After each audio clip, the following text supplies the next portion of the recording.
Hey, good morning, guys. Hello, everybody.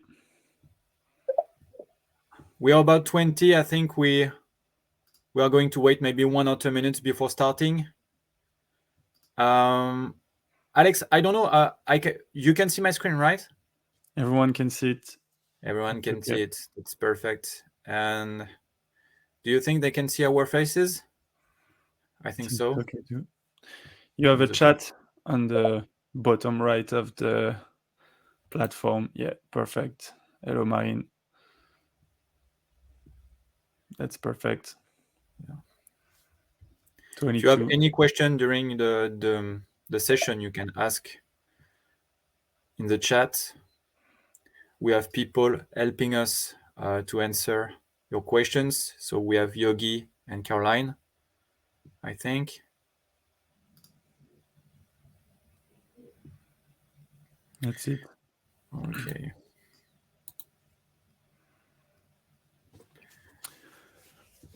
Let's go. Let's go.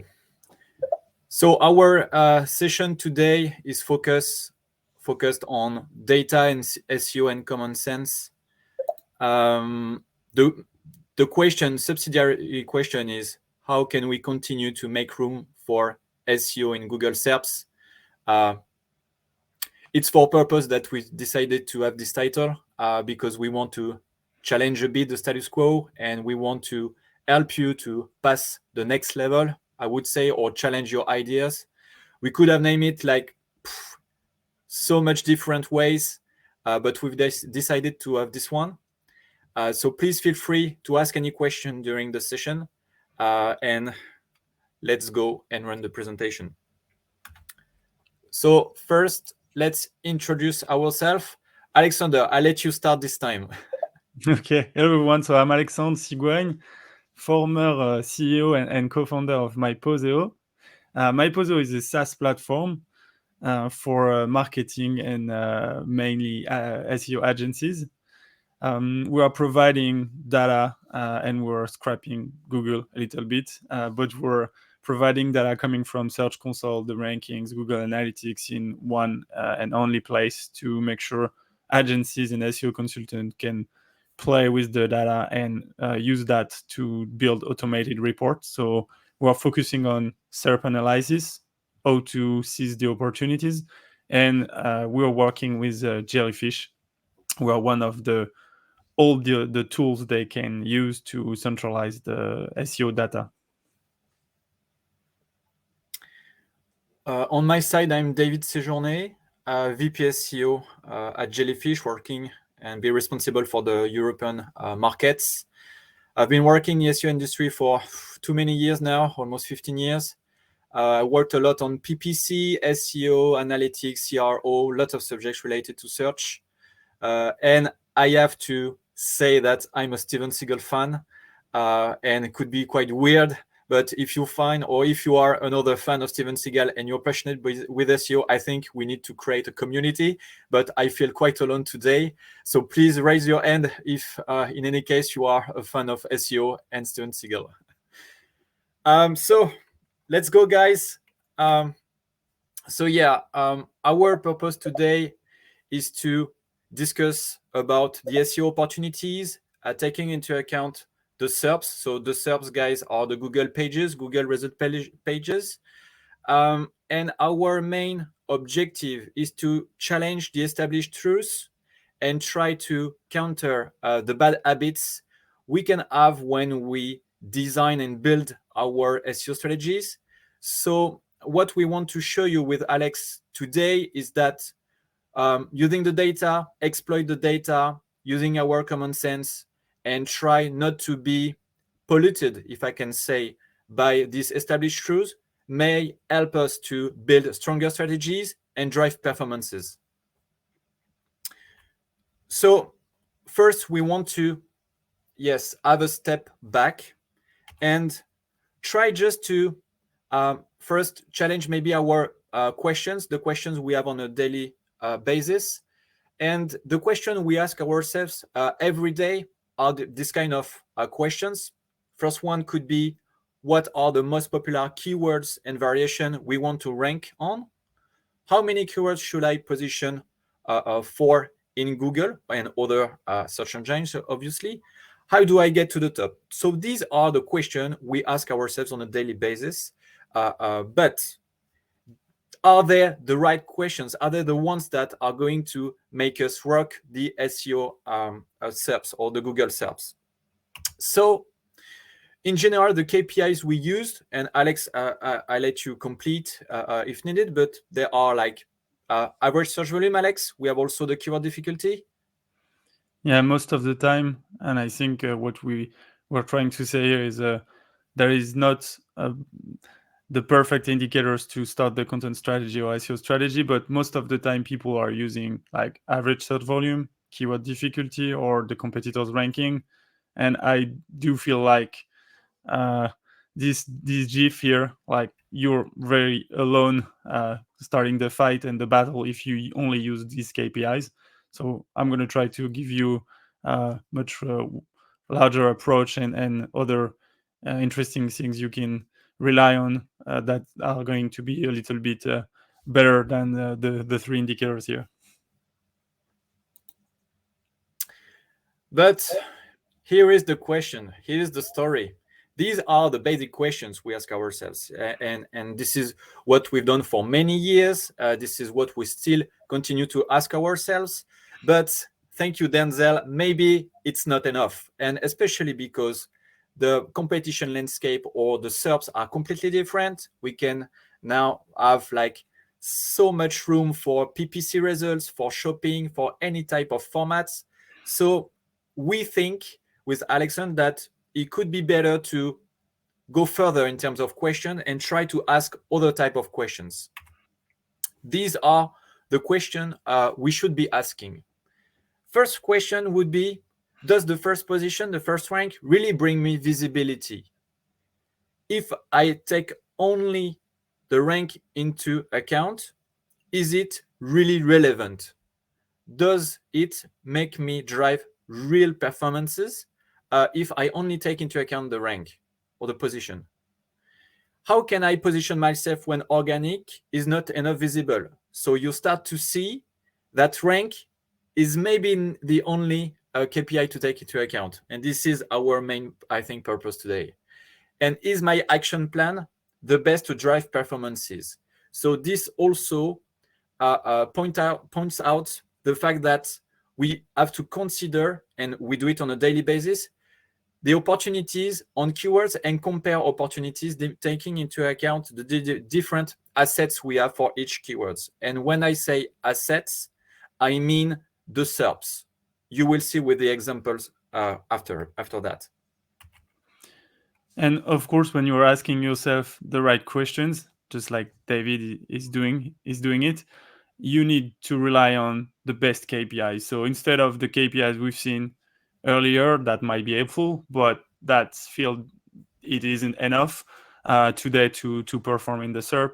I feel like we need to have better indicators such as a bigger search trends on a set of queries instead of only the search volume for one query, for example. The real visibility of organic results, just like David said, like we cannot rely only on the rankings or the position. So we're going to see an example just after that. And the reality of the competition is way different from the keyword difficulty indicator you can find on a specific keyword, because it has to be really proportional to your efforts and what the money you're actually spending on SEO. So relying on the keyword difficulty isn't just enough if you want to perform in the SERP. And we feel like using a different methodology is really, really something you need to do right now. And this is what we're going to demonstrate and explain with a bunch of tips today. So let's take a closer look.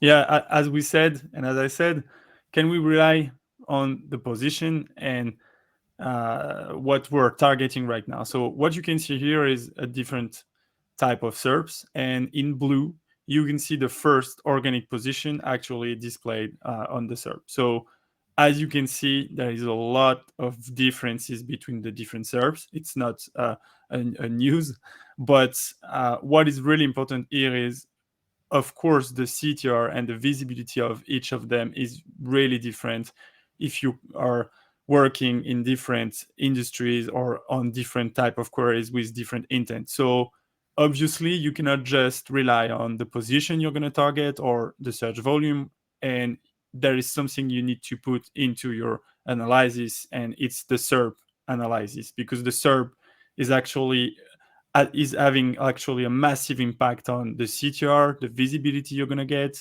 and of course the traffic and the conversions you're going to have at the end regarding the intent you're targeting. So this is where I think we should show and explain why it's really important to not rely just on the position and the keyword difficulty, but also that the SERP is really, really useful in this kind of example. I think David is going to explain that through a bunch of real examples with the real CTR, but this is just an overview of what you can see and feel right now in the SERPs.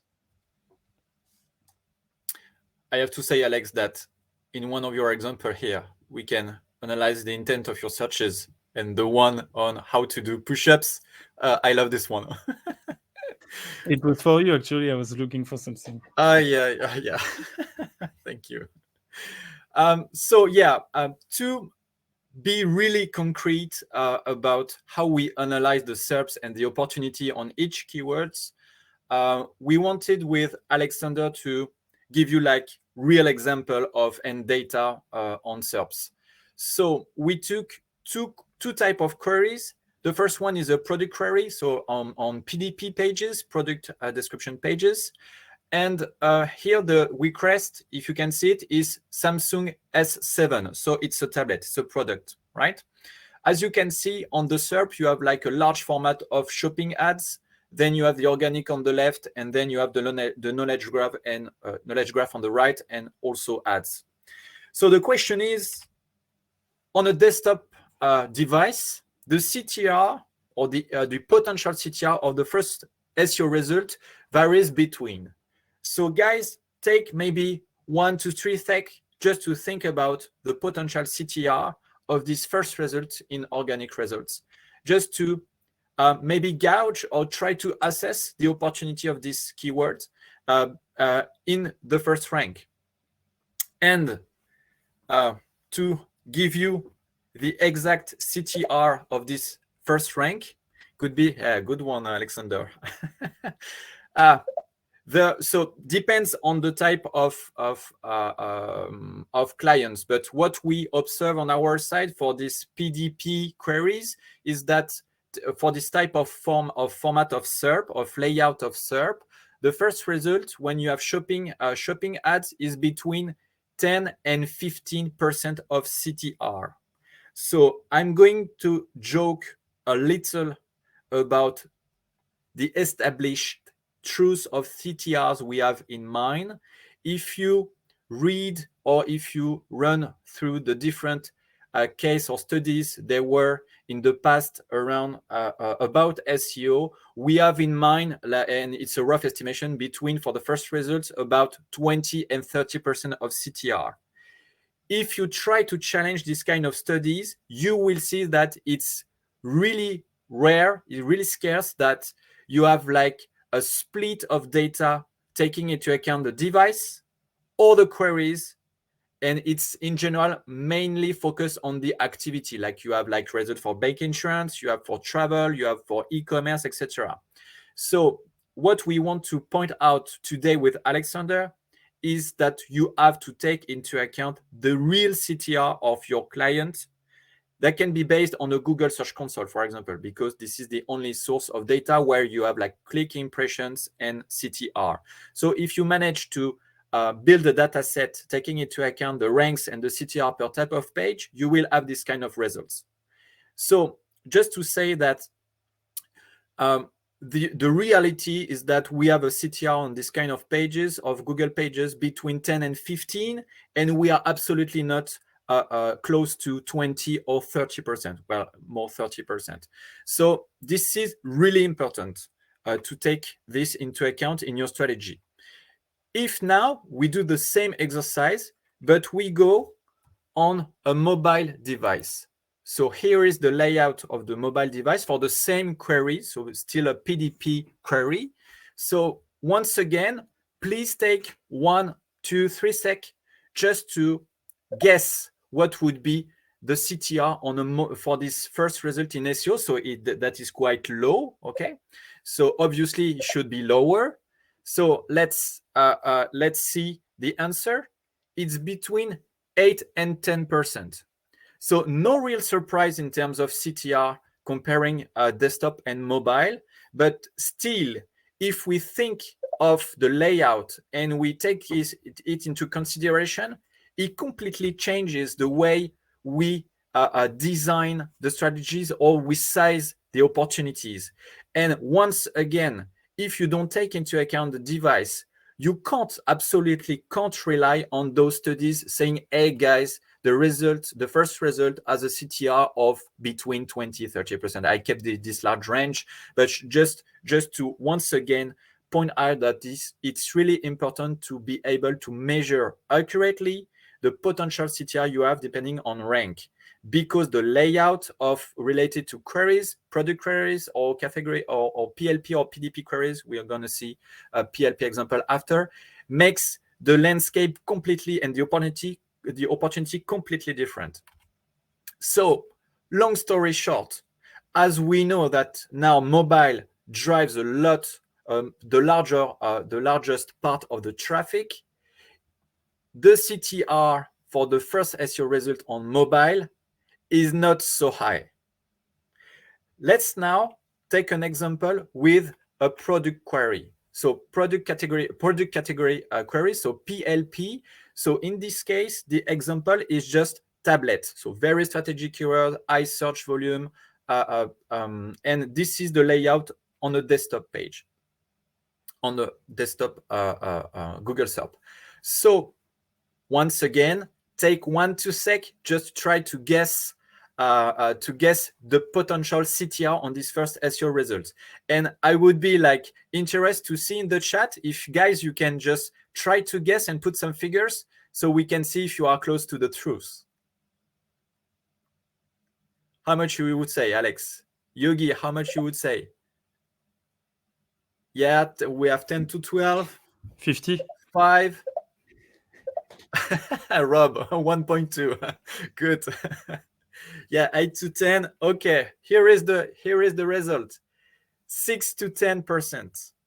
So it's a more challenging keyword because it is product category related. So competition is really high. And we are on a desktop version. So if once again I take the figures announced or given by the different studies that do not take into account the type of query, we are still really far from this 20-30%. So now you think that we are talking about like a 6 to 10% CTR on the first rank for SEO? Okay, you take a step back and you try to think, oh, so the first rank is maybe as not valuable as I thought. Also, I just want to mention that we are talking only for non-brand terms, right? We don't take into account the brand terms. It's completely different. And obviously, the purpose of our SEO strategy is mainly based on non-brand terms, but it really depends. But here, the cases we provide are on non-brand terms, as you can see with the queries. So let's now try to guess on a mobile device. Guys, I'm going to look at the chat and guess what would be the potential CTR for the first results. Okay, 5 to 7, 5%, 3 to 5, 5 to 10. Yeah, we are getting close. 1.2, Rob, once again. Okay, result 4 to 6%. Okay, so still lower than desktop. And as you can see, once again, we know that the mobile is driving the most of the part of the traffic. So this is where also we feel a bit challenged. So now it's clear that once again, long story short, For product queries, product category queries, depending on the device, the CTR is lower than what we thought. So this is where we wanted to challenge a bit our established truths. And because in many cases with many clients, or even clients like in-house SEOs are only focused on this first rank, but the first rank, just the rank, the number of the rank, does not take into account the CTRs, the SERP layout, and Alexandre is going to show you like other KPIs we use with Myposeo that can help you to define the real opportunity of ranks. We showed you with the CTR using the Google Search Console that you can assess the opportunity of a rank, but we can go further due to Myposeo features. I think also Alexandre wanted to give more information on other KPIs. Yes. So fortunately, we don't always have 6 to 10% CTR on the queries because it would be really a challenge to generate traffic. As you can see here, we have an example where we are comparing the CTR per position on a different kind of queries. But at the very bottom of the slide, you can see the different, the way the SERP is built for all the queries we're analyzing. So, and I think this is also what is the key takeaway from what David said. It's like, it's one thing to analyze the position you can reach. It's another to analyze the SERP and the competition. And it's a third one to analyze the real CTR you can expect. So this is why the forecast is always a challenge. And you have to work on more and more queries than before because you're not going to reach a 50% CTR on all the queries. Here, the example is quite good for the CTR because as you can see on the left, you have a first position with a CTR of 45%. Can't remember the industry, but we've compared two different group of keywords and queries. And on the left, you can see that you have SERPs, and on at the very bottom of the slide, you have the composition of the SERP, and you can see that you do have maps and video results. And when you do have this kind of results, the CTR is lower than when you don't have this kind of results. So in green, you do have the people also ask. In yellow, you have the featured snippet. In blue, you have the images.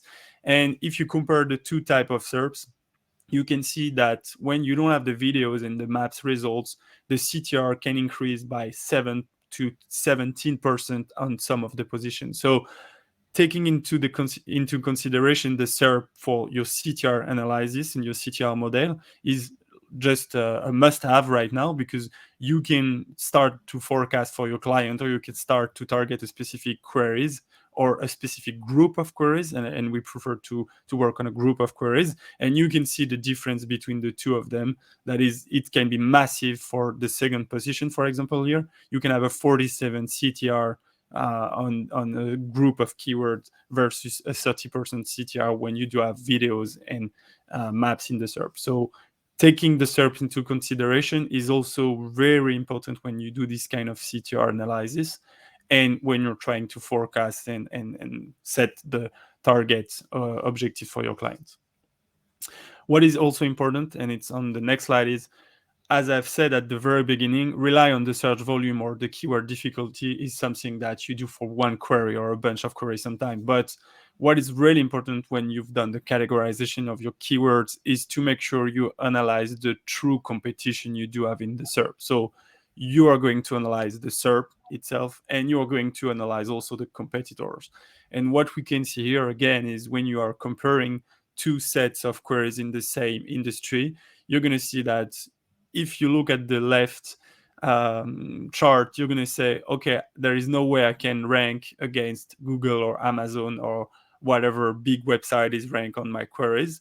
And if you deep dive into a category or a subcategory of keywords, you're going to see that this is not a high challenge, and you can finally, rank against your competitors because they are really specialized on their market. So there is still an opportunity to rank for a bunch of keywords. It might not be the biggest keyword with the biggest search volume and the lowest keyword difficulty. It might just be a bunch of queries that you're targeting because you are the best website to rank on. So I feel this is really important in the methodology.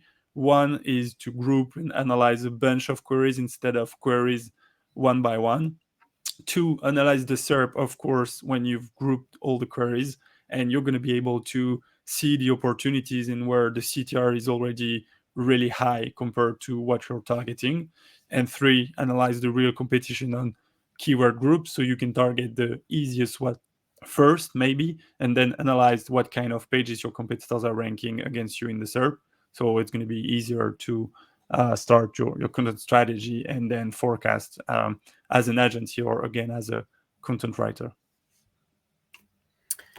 And I would add that the hidden point that is also important to assess or to take into consideration is obviously the layout of the SERP, depending on the type of query, because even if we're talking about SEO competition, we still have in mind the competition with the PPC results or the shopping results.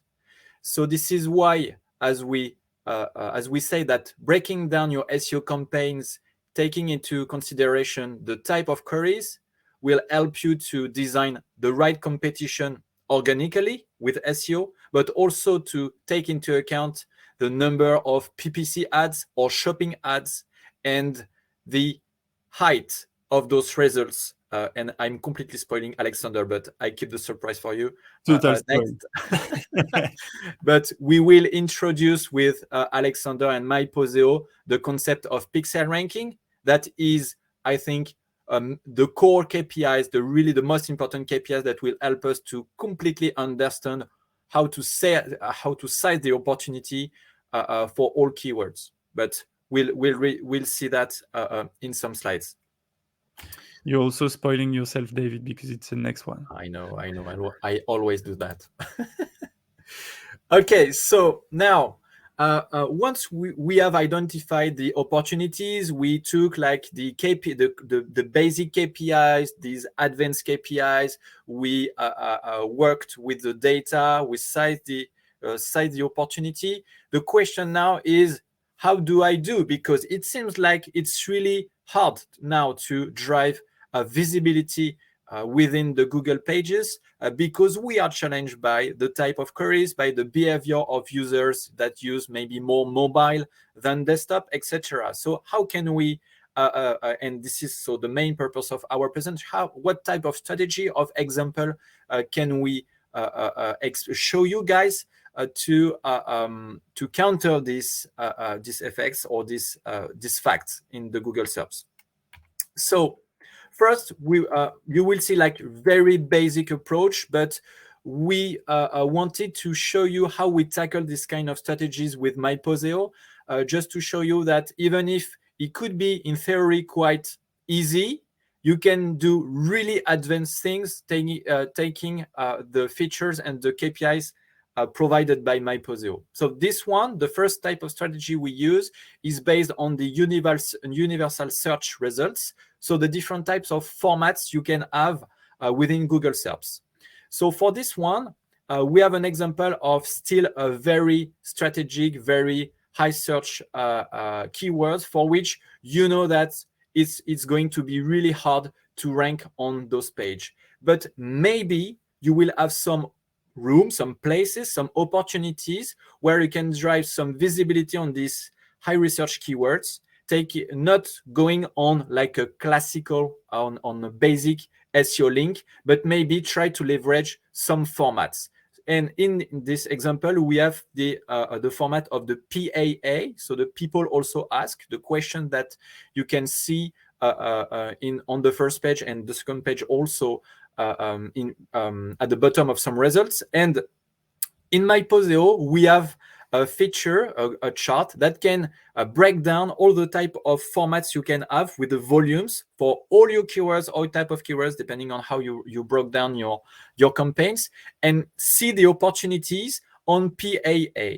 And for this one, so the case studies we wanted to show you is on for animal food. So this is an e-commerce website for animal food, and we develop with the client a content part like Q&A, and also PAA on a specific section of the website. But we also leverage this content to put it within the product pages, and the result is quite amazing. As in 8 months, we managed with success to have like more than 800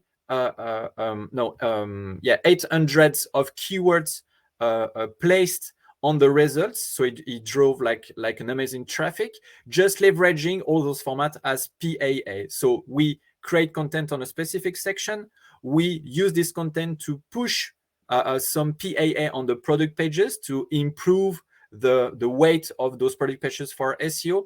And obviously, we also used like internal linking and also external linking strategies, leveraging the EAT concept of Google, expertise, authoritativeness, and trustworthiness, to also have more authority, I would say, globally on this content.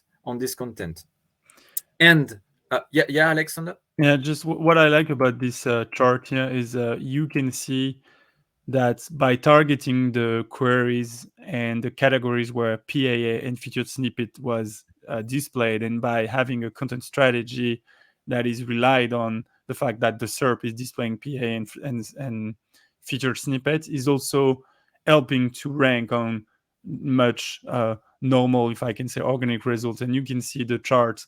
And when a keyword is not ranking the organic results, it's ranked in the PAA or in the featured snippet. And you can see that once it started to rank in the featured snippet in the PAA, it's increasing the volume of keywords that are ranked. And when you are not ranking the PAA, you are also ranking the organic results. So there is a real challenge that Google is doing, actually, by sometimes ranking your website in the PAA where the visibility is lower, but using sometimes the same keyword to rank your website in organic result or featured snippet where you're going to get higher CTR. So by tracking all the different type of results and targeting them at the very beginning and then tracking them, I feel like it's always interesting to see that it's not just targeting the PA and feature snippet, it's also targeting the real SERP where the keyword is gonna rank. And you might ask, okay, guys, so you identify the PAA, but let's assume that the PAA are at the bottom of the page. Maybe you go for PAA because you know there are PAA on the page, but how do you assess, how do you know that these PAA are relevant or can represent something interesting for you? And end of spoil, this is now how we introduce the pixel ranking. So as you've seen at the very beginning, we start with the multiple SERPs you can see and the multiple position or first position you can have, and the very different way it can be displayed. So sometimes you could be at the top of the page, sometimes it's in the middle, but sometimes it could be at the very bottom of the page. And this is why analyzing the people also ask, or the feature snippet, or the other type of results that we call universal search results might be interesting. But as David said, if you do have PA on your page and they are at the very bottom of the page, there is no real interest to be ranking. Or it's the same for images. You can have images at the top of the page, but also at the bottom. So what is really interesting in the platform, I think, is we're providing the pixel 8 of all the results, but we're also providing the distance between the top for a specific type of block. So on the left here, you can see what is the distance from the top in pixel, where the PAA block is ranked, I mean, in terms of pixels. And this way, David and his team, they can target specific queries where they know the PAA is really high on the page. It's directly visible because it's above the fold. And this way, they can target specific queries and say, okay, we're going to target this bunch of queries. We're going to work on this kind of topic and answering PAA because the block is really high on the page. Of course, it can change because SERP is changing and it's a real challenge. So this is why we're providing that through some kind of visibility audit. It's a one-shot analysis that the team can use to, start the content strategy. And on the other side, of course, we're tracking this pixel position and the position of all the blocks on a daily basis to make sure that the position is still visible. The first organic position is still visible, and also the different blocks are still visible and visible above the fold. So it's a challenge because it's a new indicator that we're putting into the rank tracking and the SERP analysis. But it's just helping to monitor the visibility and the real visibility your website is going to have, and also where you can find opportunities if there is any blog that is visible. And just to answer quickly the question that Elisaveta just sent in the chat, the pixels are the same for the different resolutions. It's just the resolution is the way it's displayed. So if you have a higher resolution, then you're going to see more pixel. If you have a lower resolution, you're going to see less pixel, but the size of a pixel is always the same. So we base our analysis on 800 pixels for the fold, but of course, some of the people are going to have much more pixel displayed, and some of them are going to have less pixels. It's also the same for mobile and desktop, but we place our fold at 800 pixels. So this way we have some kind of average value where we can measure if a result is above or below the fold. And this way it can help to say, okay, we know that there is a PAA block on top of the SERP and it's above the fold. So this is where David's team is saying, okay, we're going to target these specific queries or this specific group of queries where we know we're going to be able to be directly visible and increase the CTR on the page. Let's go for example 2. So once again, basic approach, long tail. How can we tackle the long tail, especially when, and this is the main opportunity with long tail expressions. So long tail means like you have expressions with at least 3 or 4 keywords within. So we know that when we go for this kind of expressions, the competition for PPC is lower because they are not really, you have less results in terms of PPC.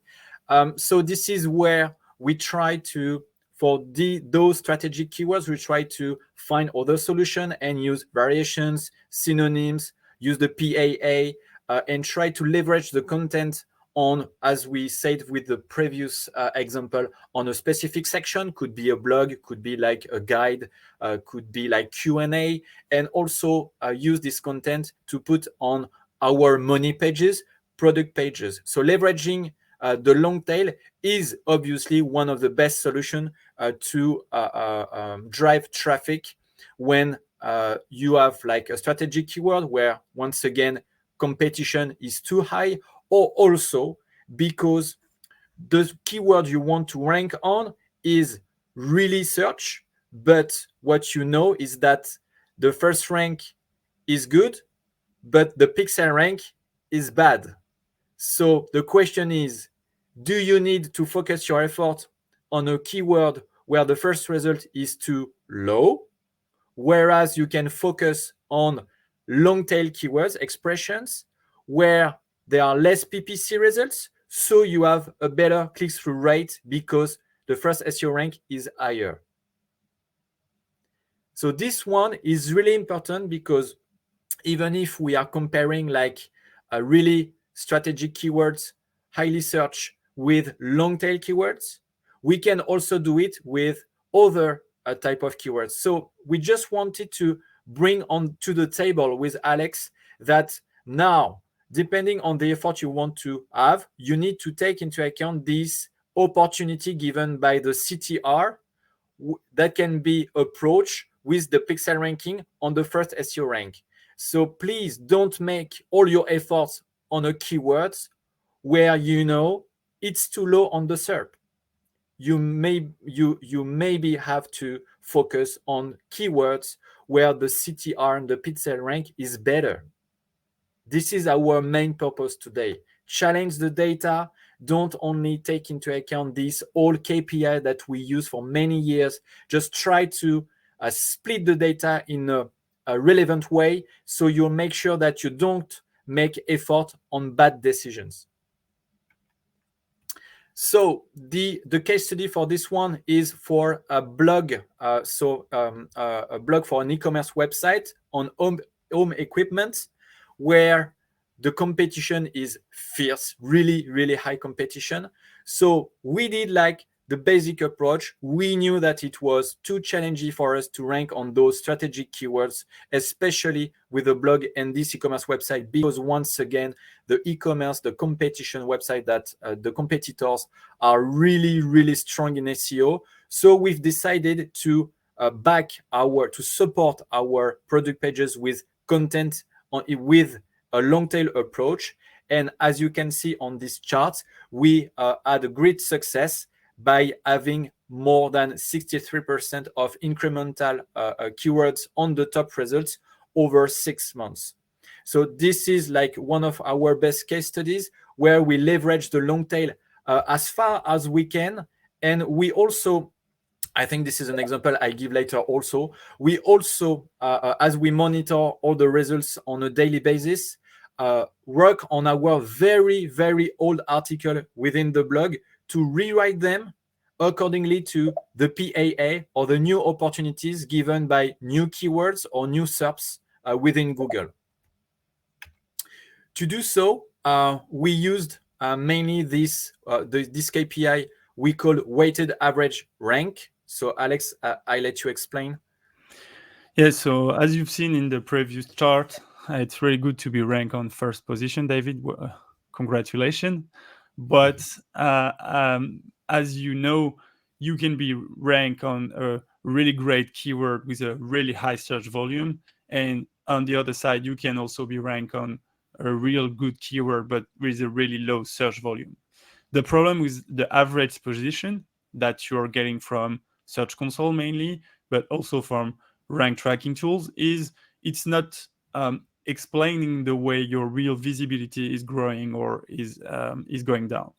Let me just explain that. So on the left, you can see an example of average position going lower. So you are getting a less 9% average position, but it doesn't mean your visibility is going down because you have more keywords that are ranked. So obviously you're going to have more traffic. So relying on the average position is really not good right now, because you can use other indicators such as what we call the weighted average rank. So the weighted average rank is ponderating the search volume into the indicator. And as you can see on the right, let's say you are number 3 on the keyword bathroom with a really high search volume, and you are number 5 on how to renovate bathroom, that is a low search volume but still interesting. If you take the average position and you have a less 2 and plus 2 on the two different keywords, your average position isn't going to change, because you were 3 and 5 and now you're like 5 and 3. So it doesn't change anything with the average position, but still you've lost 2 position on the massive keyword like bathroom that is worth 350,000 monthly research queries. So if you use the weighted average rank, then you're going to be able to monitor the real traffic growth you will have and the real visibility you're gaining. Again, search volume is not the only thing that is really important, but when you're tracking multiple keywords, 1,000 keywords, and you are grouping them, rely on the average position isn't the right way of doing it. So you should integrate the search volume into the rankings, and this way, if you lose position on a massive keyword, you're going to be able to act and see, okay, we've lost a massive position, so we're going to be able to identify what is the query, what is the group of query, and if you've won positions on a great keyword but that isn't the best keyword you're targeting, then your weighted average rank is going to go up, but not that high, and it's not going to change the whole indicator you're targeting. So weighted average rank seems to be the best way of tracking the rankings right now, if you don't want to be relying on something that is for us obsolete as the average position right now.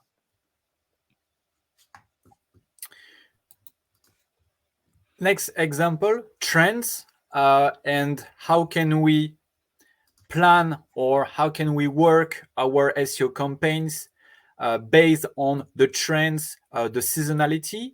So obviously, the different types of action you can do when you take into account the seasonality would be like, I don't know, like maybe for special sales, for Christmas, for winter or summer, etc. You can work obviously on your content strategy and keywords, taking those figures into account. So the beauty of Myposeo help us to gather and collect all the searches for and the trends for a period of 12 months. So we have like a real view on what the seasonality is, what the seasonality is. So this helps us to work on how to push content or SEO pages from the home page. How can we work on the inspirational content part? So what type of article and subjects can we cover, take based on the trends? How can we enhance our internal linking on PLPs or with the homepage because it's completely seasonal? And obviously, what type of content or can we address with the net linking? So which blogs or partner can we ask to work as they are quite relevant for this period? So we did this for a website that for a big brand that is for a soft drink, but used for cocktails. And we had like amazing results we have amazing results for many years now. And the results were quite good on 2019. Then with the COVID context and the fact that we were on a lockdown period, especially before the summer, you can see that everyone decided to make their own cocktails. So there were like a lot of searches in 2020 when we were stuck at home for cocktails, for starters, snack, etc. And so the challenge was in 2021 to drive more performances compared to this exceptional period in 2020. And this is how we leverage our trends and keyword trends, because we have some very good learnings from 2020. So we took advantage of these learnings using the trends for all keywords and type of keywords. And we decided to push a new strategy based on barbecues and snack and starters. So we created a lot of contents around this, taking into account these seasonal aspects of the previous year. And we also, in this example, rewrote a lot of old articles, adding all these new trends, new keywords, new expressions that were really relevant previously. So the results were also quite amazing, as we managed to drive 25% additional session in 2021 against 2020. So this is once again a very good study where we managed to identify the right trends using this KPI and from Myposeo. Yeah, again, in this process, I think what is interesting, and we're just showing a methodology here with great results, because I think the approach was a little bit different for all these projects. It was really based on what Jellyfish can do in terms of content production and SEO strategy and SEO content strategy. But again, the approach was a little bit different, like coming and say to us, okay, we would like to analyze this kind of SERPs. What can you provide and what can we use to make sure we're going to have a powerful content strategy? And in this specific topic, the cocktail is really, there's a lot of competition. And when you are a new website on the market, even if you are a big brand, you cannot compete with all the big websites all the time. So what has been really interesting here is to target long tail keywords in the strategy and rely on the SERP to say, okay, we're going to focus on the SERPs where we have a great visibility and where we have opportunities to rank. They've started with the long tail keywords, and the more they were working on the content strategy, the best the website was ranking. And then they were targeting new keywords like recipes, featured snippet stuff that they've seen in the SERP. based mainly on the pixel to say, okay, yes, we do have a recipe that is on top of the SERP, so we're going to target this specific here, and we're going to build our page this way to make sure we rank. So again, the tool is just here to help, but I felt like the strategy that is always to analyze the SERP, making sure there is visibility on top of the fold, on top of the page, I mean, above the fold, and targeting these specific queries or group of queries to build the content and build the strategy and write the content is also an approach that is really, really interesting. And you can see that there's a lot of results actually. So it's, yeah, again, it's just a way of thinking, and leveraging the data, but it feel like it's well working. I think there is a last example or two last example that we're going to try to conclude as we only have 10 minutes left. Yeah. We have a question, Alex, in terms of location. Can you crawl the SERPs taking into account the location? I think you can go on the next slide and we can answer this question as it's the local one. So very good question. You answer. So the answer is yes. Myposeo, they can crawl the SERPs taking into account any locations. And in this example, this is, I think, is not like very frequent, but it can be. And the question is, this example is, can we still work on a store locator on the website? So, you know, the store locator is the section where you can have all the addresses of the shops. And we know that it's really hard to be visible on those located queries, especially because even if it's SEO, the local packs, so the results provided by Google My Business, are really, really high and take a large part of the pages. So the question with our clients was, can we still drive, or do we have an opportunity to drive traffic by optimizing the store locator? And I don't know, guys, if you remember, and especially if you have been working in the SEO industry for many years, but it was like the best opportunity we can to optimize this store locator, just adding content or spinning text, taking into account the location, just like easy SEO and really powerful because it drives qualified traffic.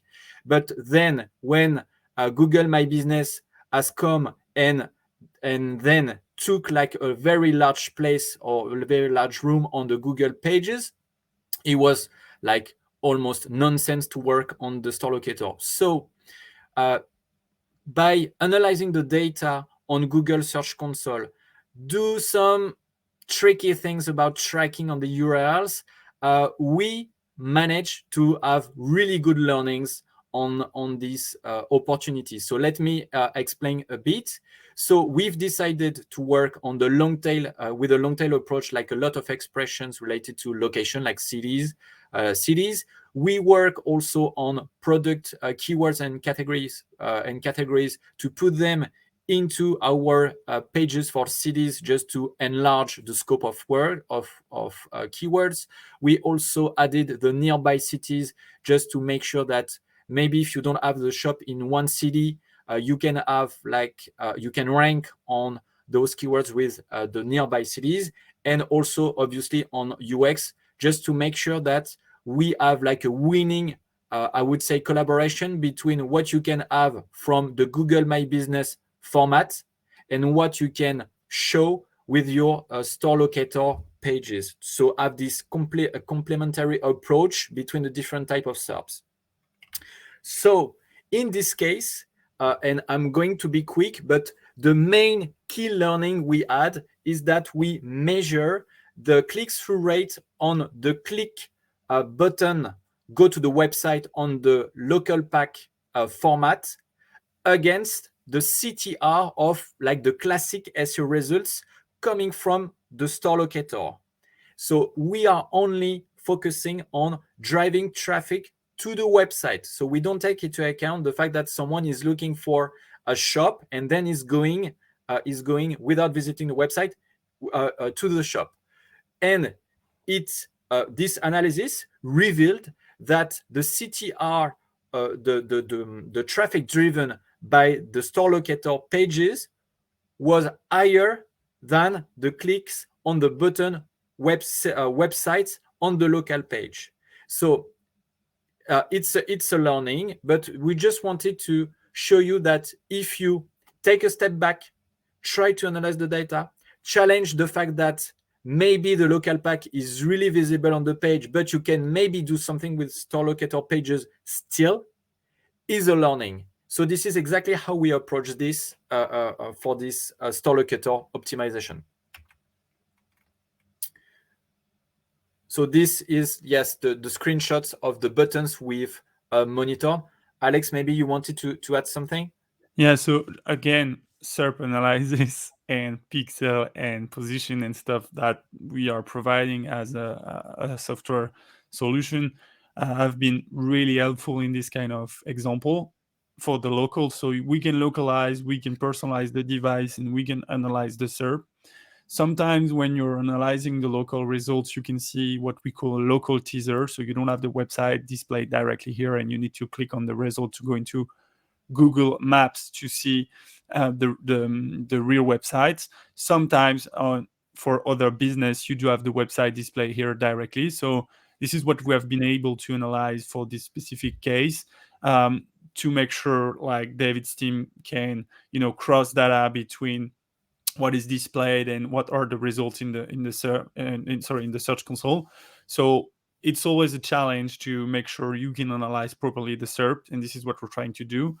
And we're talking about part 2 here because it's a solution that help people to register all your local points or all your local business in Google My Business. So it's really worth having this kind of solution if you want to have your businesses up to date everywhere in Google Maps, and this is also what we can load into Myposeo to analyze the trends on the clicks and the visibility. And this is where it's very interesting and worth having the SERP analysis even for local purpose, because it's one of the category where you can still drive traffic with a store locator or a bunch of pages. We'll run through the last, example quite fast, just to mention that we have to face the fact that sometimes SEO is really complex. So we have to admit that, yes, we better have to do PPC or to work on shopping. Shopping could be also optimized like with paid campaigns or organically, or also, and this is something we did with one of our clients, leverage marketplaces, because we know that marketplaces are like SEO war machines. So maybe if you assess the visibility of good marketplaces for which you can buy some space, maybe it's a indirect way to drive visibility using this visibility of the marketplaces. So we have to face that sometimes SEO is no more relevant for certain keywords. So we need to change the strategy and collaborate with the other channels like PPC, Google Shopping, or using the marketplaces. So I'm just going to pass really quickly those slides because we have like 1 minute left. But just to say, I'm sorry, Alexander, I'm taking those slides, but just to say that we can monitor on a daily, monthly, weekly, anything you want, like all the type of channel results we can have for paid, for organic, for shopping. That is quite interesting because let's assume that, for example, you have the same KPIs on SEO, but you see a drop in your traffic. Maybe it's because you have more PPC results or you have new shopping format. So taking into account, once again, the pixel rank maybe could explain that if we have like a larger format for PPC or ads, this is why your CTR decreased and explain this drop of traffic. So these are really, really interesting charts we can have with Myposeo. And we are at the end of this presentation to give you like our, I think three or four key learnings about how to build your strategy and challenge this established truth. So first, I think it's quite obvious. The question is, do you have the knowledge of your playing ground? Are you sure you are analyzing the right data? Do you use the right KPIs? So at the end, do you think you will take the right decisions because you've analyzed with your data, common sense, and advanced KPI the field? Then use the data with the right KPIs. So this is related to the first one, but just make sure that you don't base your decisions on like classical or too old KPIs such as the rank. 3, be wise, keep it simple, because we know that sometimes for some optimization, it takes a really and painful long time for the client or in-house or for the platform, the website, to do those kind of optimization. So if you don't follow and monitor everything in the SERPs, maybe you're going to put online an optimization that is no more relevant just because everything changed. So this is why it's really important to always monitor what is going on within the SERPs, so to make sure that you will do more quick wins, that really heavy optimization that won't be relevant in the future. And last takeaway, yes, maybe sometimes you have to let PPC do the work because it's really too challenging on the SEO side. And I think this is my best GIF ever. I love this one. So that's it, guys. We are almost on time. Maybe we can answer 1 or 2 questions before we wrap up everything. If you have a question, obviously. Yeah. And thank you for your presence. And if you have more questions, you can reach to us by email. And of course, you can test Myposeo platform if you want to have all these great insights. If you don't have any question, have a nice day. Okay. I think it's finished. Everyone. See you guys. Thanks a lot. Bye.